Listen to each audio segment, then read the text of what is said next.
Good morning बच्चों। हम लोग विज्ञान में कक्षा 10 में जैव प्रक्रम पाठ पढ़ रहे थे और पिछली कक्षा में हम लोगों ने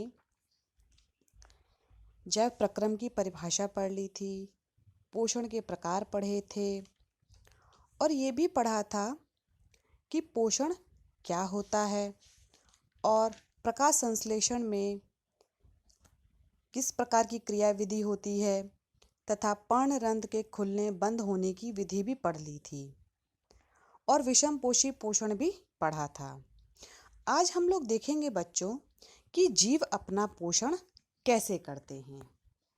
बच्चों, आपको पता है कि जंतुओं की विविधता बहुत ही विशाल है, यानी कि हमारी पृथ्वी पर विभिन्न विभिन्न प्रकार के जीव पाए जाते हैं जिनमें अनेक प्रकार की विविधताएं होती हैं। उनके भोजन के अंतर्ग्रहण की विधि भी बच्चों भिन्न भिन्न होती है, अतः विभिन्न जीवों के पाचन तंत्र भी भिन्न भिन्न होंगे, यानी कि अलग अलग जीव में अलग अलग तरीके की विधियां होती हैं भोजन को ग्रहण करने की, उनके अंदर उसको पाचन करने की। इसी तरीके से उनके अंदर पाचन तंत्र भी अलग प्रकार का होता है। तो अब देखेंगे बच्चों, सबसे पहले देखेंगे कि एक कोशिकीय जीवों में भोजन कैसे होता है। तो बच्चों, एक कोशिकीय जीवों में भोजन संपूर्ण सतह से ग्रहण किया जाता है, यानी आपको मैंने पहले भी बता रखा है कि जो एक कोशिकीय जीव होते हैं उनका डायरेक्टली जो कांटेक्ट होता है बाहरी वातावरण से होता है उनकी, क्योंकि उनकी जो शरीर होती है एक कोशिका की बनी होती है, ठीक है। तो उनका जो पूरा जो शरीर है, यानी कि जो बाहरी सतह है, यानी जो संपूर्ण सतह है, उससे वो भोजन ग्रहण करते हैं। उदाहरण के लिए बच्चों, जैसे अमीबा। अमीबा कैसा जीव है? एक कोशिकीय जीव है। अमीबा कोशिकीय सतह से अंगुली जैसे अस्थायी प्रवर्ध भोजन की सहायता से भोजन ग्रहण करता है। बच्चों, जो अमीबा होता है उसकी सतह से भोजन ग्रहण किया जाता है, लेकिन क्या करते हैं वो लोग, जो भोजन की जो सतह होती है वो एक अंगुली के जैसे प्रवर्ध बढ़ा देते हैं, जिनको कहते हैं कूटपाद और अंग्रेजी में कहते हैं सीडोपोडिया। ये प्रवर्ध बच्चों भोजन के कणों को घेर लेते हैं। जैसे आप एक अंगूठा और उंगली को अगर मिलाएंगे तो एक गोल तरीके की संरचना बनेगी, यानी उसी तरीके से जो अमीबा होते हैं वो भी अपनी जो सतह है उसको उंगली के जैसे प्रवर्धों को आगे बढ़ाएंगे और उसके बाद वही प्रवर्ध जो है आप आगे चल के आपस में जुड़ जाएंगे, ठीक है। तो इस तरीके से वो एक भोजन के कण को घेर लेते हैं तथा संगलित होकर खाद्य रिक्तिका बनाते हैं। उसके बाद वो जहाँ पर भोजन बंध गया है जिस एरिया में, उसको वहाँ पर एक क्या बन जाता है? खाद्य रिक्तिका बन जाती है। खाद्य रिक्तिका के अंदर बच्चों जटिल पदार्थों का विघटन सरल पदार्थों में किया जाता है, यानी कि जो जटिल पदार्थ होते हैं वो किस में टूट जाएंगे? सरल पदार्थों में टूट जाएंगे और वे कोशिका द्रव्य में विसरित हो जाते हैं, यानी कि वो फैल जाते हैं। जो बचा हुआ अपच पदार्थ होता है वो कोशिका की सतह की ओर गति करता है, यानी कि वो धीरे धीरे खिसकने लगता है जो अपच पदार्थ होता है, और धीरे धीरे करके शरीर से बाहर निष्कासित वो जीव के द्वारा कर दिया जाता है, यानी अमीबा के द्वारा वो कर दिया जाता है। देखिए, मैंने आपको चित्र में भी दिखा रखा है। सबसे पहले क्या है चित्र में कि अमीबा के पास एक खाद्य कण आया, ठीक। दूसरे चित्र में है कि खाद्य कण के चारों ओर कूटपाद अमीबा में बना लिया। कूटपाद आपस में क्या करेंगे? मिल जाएंगे। मिलने के बाद उनके बीच में एक खाद्य रिक्तिका बन जाएगी जिसके अंदर खाद्य कण होगा। इसी खाद्य रिक्तिका के अंदर उसका पाचन होगा और पाचन के बाद जो अपच पदार्थ होगा वो धीरे धीरे इसी तरीके से सतह से बाहर निकल जाएगा। तो ये तो था बच्चों अमीबा में पोषण। उसी तरीके से पैरामीशियम भी एक कोशिकीय जीव है। तो पैरामीशियम की कोशिका का एक निश्चित आकार होता है। पैरामीशियम का जो आकार होता है वो कैसा होता है? चप्पल के आकार का होता है। मैंने आपको 9th क्लास में भी पढ़ाया है कि जो पैरामीशियम का जो आकार होता है कैसा होता है, चप्पल के आकार का होता है, तथा भोजन एक विशिष्ट स्थान से ही ग्रहण किया जाता है। अमीबा में किसी भी शरीर के किसी भी सतह से उसको ग्रहण किया जा सकता है, लेकिन जो अमीबा होता है उसके अंदर एक निश्चित जगह होती है भोजन को ग्रहण करने के लिए।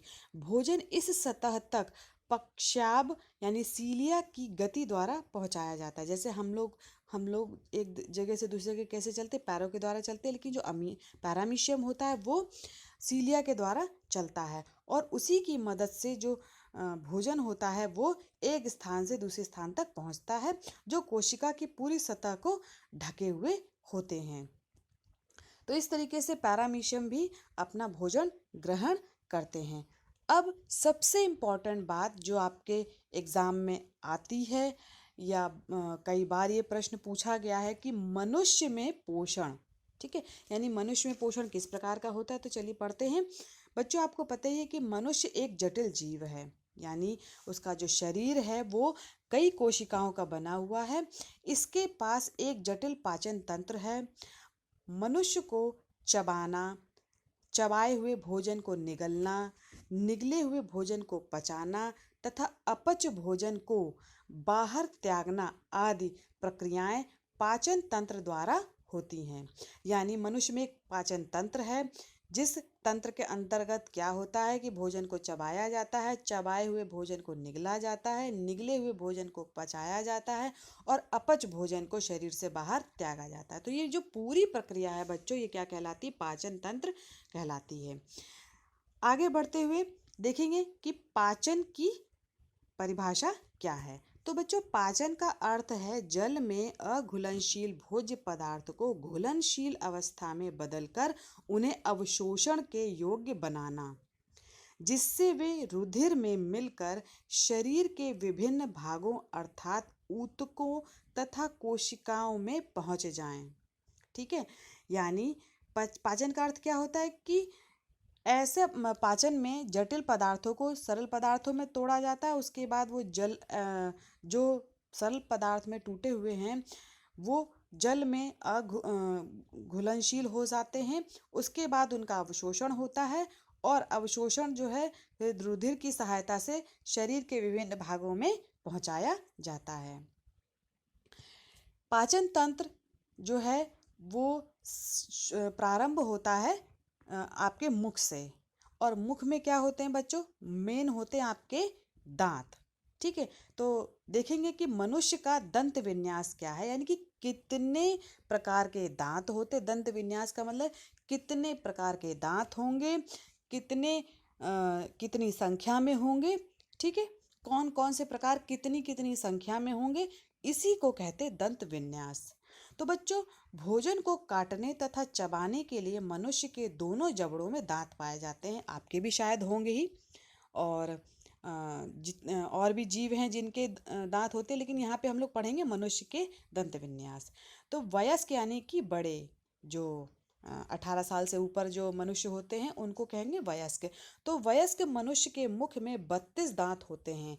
मैक्सिमम जो दांत होंगे वो 32 ही होंगे, उससे कम नहीं होंगे और ज़्यादा नहीं होंगे। मनुष्य के जीवन में 2 बार दांत निकलते हैं। एक जब वो जन्म लेता है उसके बाद दांत निकलते हैं, फिर दूसरी बार जब वो दूध के दांत टूट जाते हैं, और फिर दोबारा जब दांत जन्म लेते हैं तो 2 बार दांत निकलते हैं। अतः इसे द्विबार दंती कहते हैं। मनुष्य के दोनों जबड़ों में अस्थायी दांत निम्न 4 प्रकार के होते हैं। तो 4 प्रकार के दांत होंगे, लेकिन संख्या कितनी होगी, 32। अब देखते हैं कि कौन कौन से प्रकार के दांत हैं। तो पहला है बच्चों कृंतक, यानी इंसीजर। ये बच्चों संख्या में कुल 8 होते हैं। इनके किनारे तेज धार वाले होते हैं, जो भोजन को कुतरने तथा काटने का कार्य करते। देखिए, आपको सरल तरीके से याद करने का तरीका मैं बता दूं। क से कृंतक और क से कुतरना और काटना। तो ये आप इस तरीके से याद रख सकते हैं कि क से कृंतक शुरू हो रहा है और क से कुतरना और काटना। ठीक है, बहुत आसानी से आप लोग याद कर सकते हैं। और इनकी संख्या कितनी है, 8 है। और ये कैसे होते, तेज धार होती है इनके। दूसरा बच्चों है रदनक। रदनक यानी कैनाइन। इनकी संख्या बच्चों 4 होती है। कुछ लंबे व नुकीले होने के कारण ये भोजन को चीरने फाड़ने का कार्य करते हैं। जो कैनाइन होता है बच्चों, ये क्या होता है आपके 4 संख्या में होंगे और ये बहुत ही नुकीले होते हैं और किस काम आएंगे? चीरने फाड़ने, भोजन को चीरना और फाड़ना।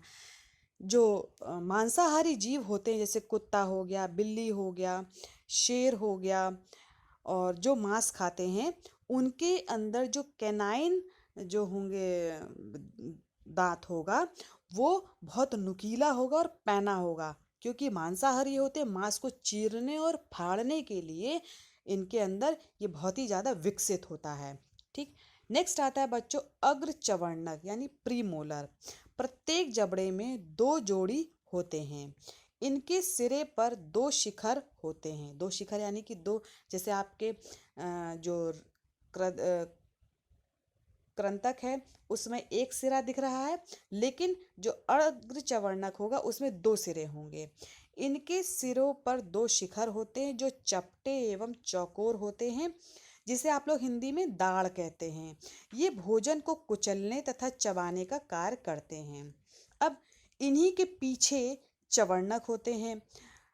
प्रत्येक जबड़े में 3 जोड़ी अर्थात कुल 12 होते हैं। इनके सिरे चौरस तेज धार वाले होते हैं। ये भोजन को पीसते हैं। ठीक है। तो अग्र चवर्णक का क्या कार्य है? कुचलना और चबाना। लेकिन जो चवर्णक का कार्य है वो क्या है? पीसना। जैसे आप चक्की में जो गेहूं होता है वो पीसता है, उसी तरीके से चवर्णक भी क्या करता है? आपके खाने को पीसता है। ठीक। तो ये तो था बच्चों आपके मनुष्य के दंत विन्यास। ठीक है। लेकिन इसका सूत्र क्या है? तो वयस्क मनुष्य का दंत सूत्र। आई मतलब होता है कृंतक यानी कि इंसीजर। ये कितने होंगे? 2 ऊपर होंगे और 2 नीचे होंगे। ठीक। उसी तरीके से सी यानी कैनाइन यानी कि आपका आता है रदनक। ये कितने होंगे? 1 होंगे। एक ऊपर। मैं आपके चेहरे के एक हिस्से की बात कर रही हूँ। ठीक है। तो एक ऊपर एक नीचे हो गया। फिर आता है आपका प्री मोलर यानी अग्र चवर्णक यानी कि 2 ऊपर 2 नीचे। फिर मोलर यानी कि चवर्णक 3 ऊपर 3 नीचे गुणे 2। ठीक। तो टोटल आपके आ जाते हैं 32 दांत। ठीक है। मनुष्य की आहार नाल पाचन तंत्र से संबंधित बच्चों बहुत सारी ग्रंथियां हैं जो कि मनुष्य के पाचन में सहायक होती हैं, जैसे कि लार ग्रंथियां हैं, जठर ग्रंथियां हैं, यकृत है और अग्न्याशय है। तो इन ग्रंथियों को बच्चों हम लोग एक एक करके डिस्कस करेंगे। सबसे पहले देखेंगे पाचक ग्रंथियां बच्चों। ठीक। तो पाचक ग्रंथियों में सबसे पहले लेंगे हम लोग लार ग्रंथियां। लार जानते हैं ना आप लोग? इस शब्द से तो भली भांति परिचित होंगे। लार क्या आपके मुंह के अंदर निकलता है और इसी को बच्चों इंग्लिश में कहते हैं सलाइवरी ग्लैंड्स कहते हैं। बच्चों आपके जो मुख गुहा है यानी कि मुंह के अंदर, मुख गुहा में जीव के दोनों ओर 3-3 लार ग्रंथियां पाई जाती हैं। लार भोजन को निगलने में सहायता करता है, क्योंकि ये मिक्स कर देता है खाने को, थोड़ा सा गीला बना देता है और सूखा खाना आप बिल्कुल भी निगल नहीं सकते हैं, इसलिए लार का होना बहुत ही आवश्यक है। लार में अमाइलेज नाम का एंजाइम पाया जाता है। लार ग्रंथियां 3 प्रकार की होती हैं। कितने प्रकार की होती हैं? 3 प्रकार की होती हैं। पहला है कर्णमूल, दूसरा है अधोजीवा, तीसरा है अधोहनु। तो कर्णमूल को बच्चों पैरोटिड ग्रंथि भी कहते हैं। ये कर्ण पल्लवों के नीचे स्थित होते हैं। आपके कर्ण पल्लव यानी कान के जो ऊपर के जो पल्लव होते हैं उसके नीचे स्थित होंगे। ये संख्या में बच्चों 2 होते हैं और ये सबसे बड़ी लार ग्रंथि है। अगर ये पूछा जाए कि सबसे बड़ी लार ग्रंथि कौन सी, तो आप बताएंगे कर्णमूल ग्रंथि। ठीक। दूसरा आता है बच्चों अधोजीवा या फिर सबलिंगुअल। ये जीभ के नीचे होते हैं। लिंगुअल यानी कि जो जीभ होता है उसको लिंगुअल बोलेंगे। उसके नीचे जो है सबलिंगुअल यानी कि जीभ के नीचे वाले को, जो ग्रंथि को क्या कहेंगे? अधोजीवा कहेंगे। ये जीभ के नीचे स्थित होते हैं। सबसे छोटे आकार की ग्रंथि होती है। नेक्स्ट आता है बच्चों अधोहनु या सब मैक्सिलरी ग्रंथि। ये निचले जबड़े के पश्च भाग में यानी कि जो आपका नीचे का जो जबड़ा है उसके पीछे की ओर ये स्थित होते हैं और ये सभी संख्या में 2 होती हैं। तो अधोहनु कितनी होंगी? 2 होंगी। लार ग्रंथियों में बच्चों अमाइलेज या टाइलिन नामक एंजाइम स्रावित होता है। 1 नंबर का प्रश्न बच्चों इसमें बनता है कि लार ग्रंथि में कौन सा एंजाइम पाया जाता है, तो आप कहेंगे एमाइलेज या फिर इसको टाइलिन भी कहा जाता है। ये क्या करता है बच्चों, भोजन में उपस्थित मंड को शर्करा में बदल देता है। तो 1 नंबर का यहाँ भी प्रश्न बनता है कि अमाइलेज का क्या कार्य है, तो अमाइलेज जो है बच्चों वो मंड को शर्करा में परिवर्तित कर देता है। अब दूसरी ग्रंथि आती है यकृत। यकृत को लीवर भी कहते हैं, आपने बहुत ही सुना होगा लीवर। ये बच्चों सबसे बड़ी पाचक ग्रंथि है। तो इसमें 1 नंबर का प्रश्न बन जाता है कि सब आपके शरीर में सबसे बड़ी पाचक ग्रंथि कौन सी है, तो उत्तर होगा लीवर या फिर यकृत, जो उदर गुहा में दाहिनी ओर स्थित होती है। इसमें पित्त रस का निर्माण होता है जो पित्ताशय में एकत्रित होता है। पित्ताशय को बच्चों गॉल ब्लैडर भी कहते हैं। यहाँ से यह पित्त नली द्वारा ग्रहणी में पहुंच जाता है। कहाँ पहुंच जाता है, ग्रहणी में पहुंच जाता है। अब देखेंगे, नाम तो बहुत छोटा है लेकिन इसके कार्य बहुत ज़्यादा हैं यकृत के। ठीक है, तो देखते हैं कि कार्य। पित्त रस का ये स्त्रावण करता है। दूसरा कार्य है बच्चों, यकृत जो है पित्त रस अमाशय से आए अम्लीय भोजन को क्षारीय में परिवर्तित कर देता है या फिर बना देता है। पित्त रस वसा का इमल्सीकरण करता है। बच्चों वसा का इमल्सीकरण क्या होता है, वसा यानी कि जो आपके तेलीय पदार्थ जो आप खाते हैं उसको आप वसा बोलेंगे। अब वसा को इमल्सीकरण का मतलब क्या हुआ वो मैं आपको बताती हूँ कि जैसे आपने क्या किया, 1 बूंद घी की या तेल की आपने एक जल में मतलब एक कटोरी में जल लिया, उसमें आपने डाल दिया, तो वो एक बड़ी सी बूंद रहेगी। लेकिन अगर आपने उसको चम्मच से हिला दिया तो क्या होगा, वो जो बड़ी बूंद है वो छोटी छोटी छोटी छोटी बूंदों में परिवर्तित हो जाएगा। तो बड़ी बूंद से छोटी बूंदों में परिवर्तित होने की प्रक्रिया को क्या कहा जाएगा, इमल्सीकरण कहा जाएगा। तो ये कार्य किसका है, पित्तरस का। और पित्तरस कहाँ से स्रावित होता है, यकृत से स्रावित होता है। पित्तरस हानिकारक जीवाणुओं को नष्ट करता है।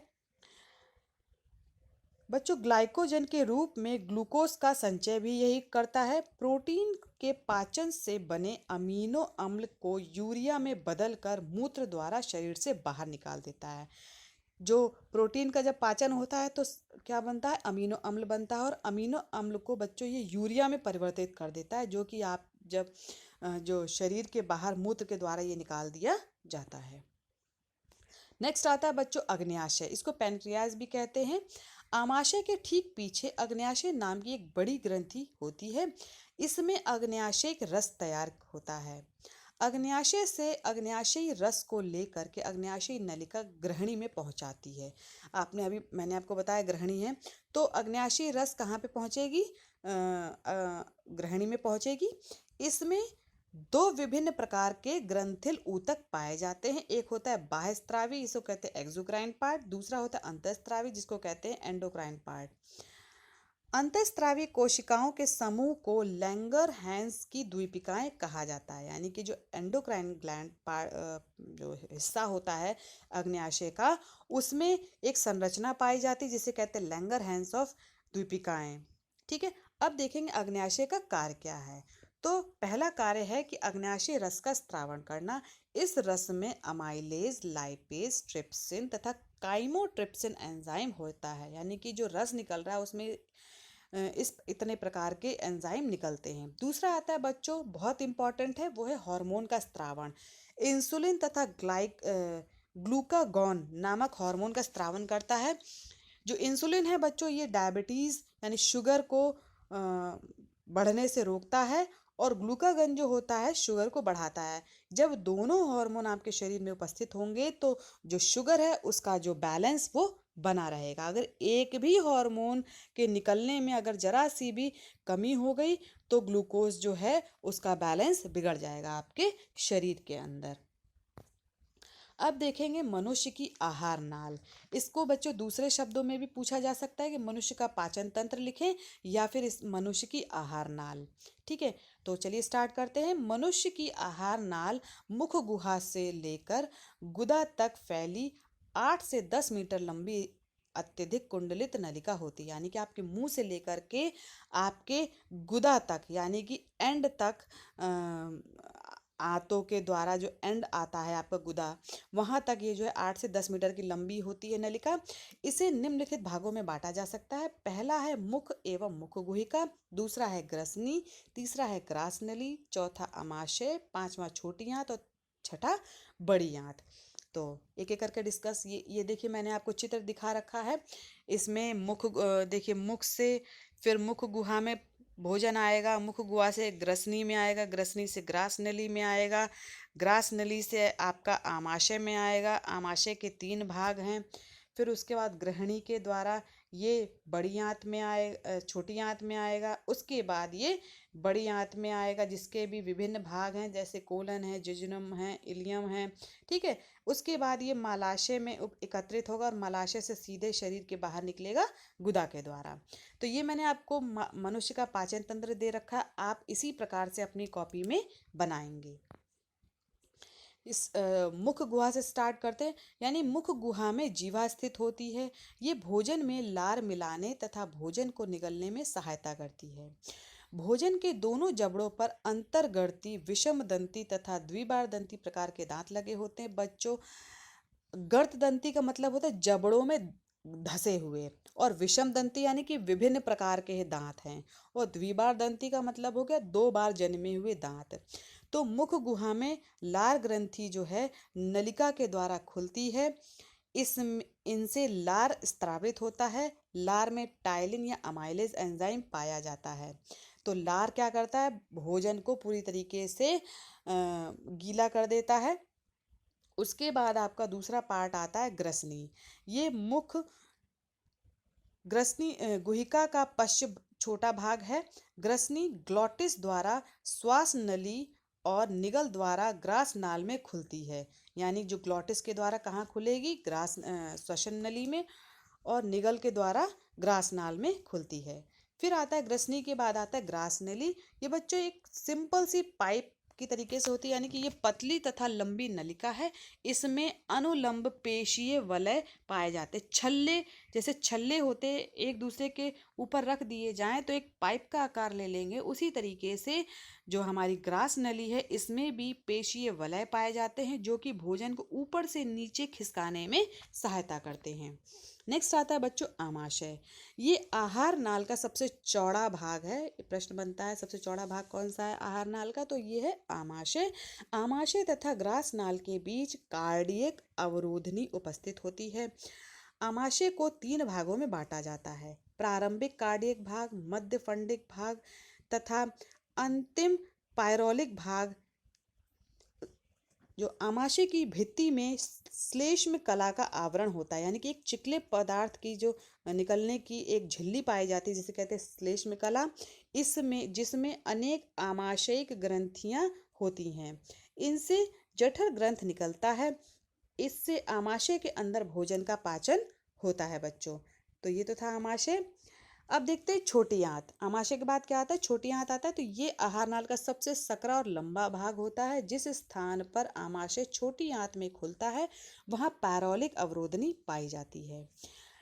अवरोधनी का मतलब होता है एक किवाड़ टाइप की पाई जाएगी, दरवाजे टाइप का होगा। ठीक है। तो वो रोकता है वापस जाने के लिए भोजन को। एक जो भोजन है बच्चों एक ही डायरेक्शन में निकलेगा, ना कि वापस जाएगा। आप सोचे कि आंतों से वो दोबारा वो आमाशय में चला जाए, तो ये बिल्कुल भी पॉसिबल नहीं है। इसीलिए वहाँ पे अवरोधनी पाई जाती है। छोटी आंतों को इसकी आंतरिक रचना के आधार पर 3 भागों में बांटा जाता है। इस सबसे पहला भाग जो आमाशय के साथ यू आकार का होता है उसे ग्रहणी कहते हैं। तो 1 नंबर का प्रश्न बनता है। इसे बच्चों यू आकार का भी कहते हैं और सी आकार का भी कहते हैं। तो यू आकार का एक संरचना पाई जाती है पाचन तंत्र में, उसे कहते हैं ग्रहणी। मध्य भाग जेजुनम तथा अंतिम भाग इलियम कहलाता है। पाचन मुख्यतः ग्रहणी में और अवशोषण इलियम में होता है। यकृत से पित्त नली तथा अग्न्याशय नली इसके निचले भाग में आकर मिलती है। छोटी आंत की भित्ति में आंतरीय ग्रंथियां होती हैं, जिनसे पाचक अंतरीय रस निकलता है। इसकी भित्ति में अनेक छोटे छोटे अंगुली के आकार के रसांकुर होते हैं। बच्चों, रसांकुर जो होते हैं, जैसे आपने क्या किया, अपने हाथ को उंगलियों को बाहर करके रखा तो उंगलियां जो है बाहर हैं, इसी प्रकार की उंगलियों के आकार की विलाई पाई जाती है, रसांकुर पाए जाते हैं आपकी छोटी आंतों में। ये क्या करते हैं कि जो सरफेस एरिया होता है उसे बढ़ा देते हैं, यानी कि जो सतह का जो क्षेत्र होता है वो बढ़ जाता है और अवशोषण के जो क्षेत्र है वो भी बढ़ जाएगा। इसलिए रसांकुर जो है अंगुली के आकार के होते हैं। अब आता है बड़ी आंत। तो बड़ी आंत बच्चों, ये आहार नाल का अंतिम भाग होता है। छोटी आंत तथा बड़ी आंत के संधि स्थल पर एक इलियोसिकल वाल्व होता है। बड़ी आंत को 3 भागों में बांटा जा सकता है, सीकम, कोलन और मलाशय। ये बड़ी आंत का पहला भाग है, सीकम। इससे एक अंध नाल जुड़ी होती है जिसे वर्मीफॉर्म अपेंडिक्स कहते हैं। बच्चों, आपके शरीर में कुछ ऐसे भाग हैं जो निष्क्रिय रूप में पड़े रहते हैं, कोई कार्य नहीं करते हैं। उनमें से एक है वर्मीफॉर्म अपेंडिक्स। कहते हैं ना कि अपेंडिक्स बढ़ गया, उसका ऑपरेशन किया गया, तो यही वो वर्मीफॉर्म अपेंडिक्स है। इसका कोई कार्य नहीं है, बस एज इट इज ये पड़ा रहता है आपके आहार नाल में। नेक्स्ट आता है कोलन। ये बड़ी आंत का दूसरा भाग है, ये स्थान स्थान पर फूला रहता है। नेक्स्ट आता है मलाशय। ये बड़ी आंत का अंतिम भाग है, ये गुदा द्वार द्वारा बाहर खुलता है। तो ये तो थे बच्चों आहार नाल के भाग। अब देखेंगे आहार नाल में भोजन का पाचन कैसे होता है। तो पहला भाग है मुख तथा मुख गुहा। मुख के द्वारा भोजन को अंतर ग्रहण किया जाता है, यानी कि आप जो खाना है मुंह में लेंगे, दांत भोजन को पीसते हैं। मुख गुहा में लार ग्रंथियों से निकलने वाली लार क्या करती है, भोजन को निगलने में सहायता देती है। लार में उपस्थित टाइलिन नामक एंजाइम मंड को शर्करा में बदल देता है। भोजन का ये और अधिक पाचन नहीं होता है यहाँ पर। मुख गुहा के पिछले भाग अर्थात ग्रसनी के अंतिम भीतरी छोर पर निगल द्वार भोजन लसलसी अवस्था में आगे बढ़ता है, यानी कहाँ पहुँचेगा, ये ग्रसिका में पहुँचेगा या ग्रास नली में। निगल द्वार से भोजन ग्रास नली में आता है। यहाँ कोई पाचन नहीं होता है, केवल एक पाइप है, एक कनेक्शन है मुंह से आमाशय यानी पेट तक पहुंचाने का एक पाइप है। इसके द्वारा भोजन मुख गुहा में आमाशय में आ जाता है। आमाशय में भोजन आते ही गैस्ट्रिन नामक हार्मोन निकलता है जो जठर रस्तियों को सक्रिय करता है। यहाँ पे एक गैस्ट्रिन नामक हार्मोन, ये क्या करेगा, वहाँ पे जठर ग्रंथियाँ उनको एक्टिव कर देगा ताकि वो अपनी जो है जठर रस निकालें। जठर ग्रंथियों से जठर रस निकलता है।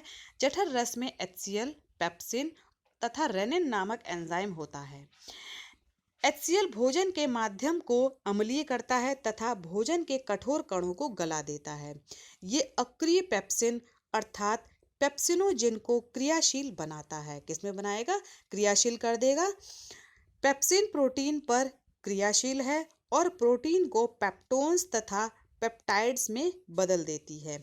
देखिए, मैंने आपको शॉर्ट में दिखा रखा है कि जो प्रोटीन होता है, जब आप जो खाना खाते हैं उसमें कुछ ऐसा पार्ट जो होता है जो प्रोटीन का होगा, तो प्रोटीन पे HCl कार्य करेगा और पेप्सिन कार्य करेगा। इसको ये क्या करेगा, प्रोटीन को तोड़ देगा। किस में तोड़ेगा, पेप्टोन्स तथा पेप्टाइड में तोड़ेगा। अब यही पेप्टोन और पेप्टाइड जो है हमारा शरीर है वो अवशोषित कर सकता है। डायरेक्टली आप प्रोटीन को अवशोषित नहीं कर सकते हैं। उसी तरीके से रेनिन दूध को फाड़ कर उसमें घुली केसीन को अलग कर देता है। जो आप दूध पीते हैं उसमें उसको क्या करेगा, रेनिन नामक जो एंजाइम है ये तोड़ देगा। पहले तो उसे फाड़ देगा, उसके बाद उसको घुली हुई केसीन में परिवर्तित कर देगा, यानी कि जो केसीन में जो तोड़ेगा ये घुल सकती है जल में, ठीक, जिसे उसका आगे पाचन हो सके। आमाशय में भोजन 3 से 5 घंटे रहता है। यहाँ भोजन के स्वरूप को कायम कहते हैं, यानी कि जिस अवस्था में भोजन आमाशय में उपस्थित है उसको कहते हैं कायम। अब ग्रहणी, दूसरा भोजन कहाँ पहुँचेगा, ग्रहणी में। तो आमाशय से भोजन छोटी आंत के ग्रहणी में पहुँचता है। ग्रहणी में अग्न्याशय से निकलने वाला अग्न्याशय रस तथा यकृत से निकलने वाला पित्त रस आकर मिलते हैं, ठीक। तो अग्न्याशय रस और पित्त रस दोनों अपना कार्य करेंगे। पित्त रस में कोई एंजाइम नहीं होता है, फिर भी भोजन को पाचन में इसकी महत्वपूर्ण भूमिका होती है, क्योंकि ये भोजन के माध्यम को अम्लीय बना देता है। ये भोजन के माध्यम को अम्लीय से बदलकर क्षारीय बना देता है। आमाशय में कैसा था? अम्लीय माध्यम था, और यहाँ गृहिणी में क्या माध्यम हो गया? क्षारीय हो गया। अग्न्याशय के रस में पाए जाने वाले सभी एंजाइम क्षारीय माध्यम में सक्रिय होते हैं, क्योंकि यहाँ पे जो अग्न्याशय के जो रस होते हैं ये केवल क्षारीय माध्यम में एक्टिव होते हैं, कार्य करते हैं। यहाँ पर कायम में अग्न्याशयी रस में उपस्थित एंजाइम द्वारा निम्न परिवर्तन किए जाते हैं। जैसे जो ट्रिप्सिन है ये भोजन को प्रोटीन्स, पेप्टोन्स आदि में क्रिया करता है। लाइपेज जो होता है ये भोजन की वसा पर क्रिया कर उसे वसीय अम्ल एवं ग्लिसरॉल में बदल देता है। यानी जो लाइपेज होता है वो वसा को किस में परिवर्तित कर देगा? एक तो वसीय अम्ल में, दूसरा ग्लिसरॉल में। नेक्स्ट आता है अमाइलोप्सिन। ये कार्बोहाइड्रेट पर क्रिया करता है, उन्हें माल्टोज एवं अन्य शर्कराओं में बदल देता है। अब आता है बच्चों पाचन इलियम में। तो गृहिणी में भोजन के लगभग सभी अवयवों पर क्रिया प्रारंभ हो जाती है तथा अधिकांश पाचन हो जाता है। इसके पश्चात ये छोटी आंतों के शेष भाग इलियम जो इलियम है वहाँ पहुँचता है। उसमें उपस्थित ग्रंथियों द्वारा स्रावित आंत्र रस में उपस्थित निम्नलिखित एंजाइम अधपचे भोजन पर क्रिया करते हैं। अब जहाँ ऐसा भोजन जिस पे पाचन नहीं हो पाया है वो पहुंचता है इलियम में, वहाँ पे क्या होता है? जो सुक्रेज भाग है वो शर्करा को ग्लूकोज में परिवर्तित कर देगा। लैक्टेज एंजाइम जो है ये लैक्टोज शर्करा को ग्लूकोज में परिवर्तित कर देगा।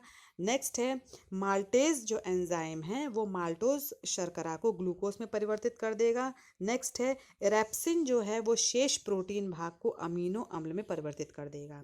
अब बचे हुए भोजन का अवशोषण होता है। कैसे होगा बच्चों? छोटी आंत में भोजन का पचा हुआ भोजन का पाचन पूरा होने के पश्चात पचा हुआ भोजन रसांकुरों द्वारा अवशोषित कर दिया जाता है। उसके बाद बच्चों बड़ी आंत में पहुंचता है। तो बड़ी आंत जैसे गुदा तथा गुदाद्वार, बड़ी आंत के बाद कहाँ पहुंचेगा? गुदाद्वार द्वारा। तो आहार नाल के इस भाग में अपच तथा अपशिष्ट भोजन में से जल का अवशोषण होता है। अपशिष्ट को मल के रूप में कुछ समय तक रोका जा सकता है, बाद में उसका बहिक्षेपण होता है। बहिक्षेपण मतलब कि शरीर से बाहर निकालने को बहिक्षेपण कहते हैं। ठीक है, तो बहिक्षेपण होता है।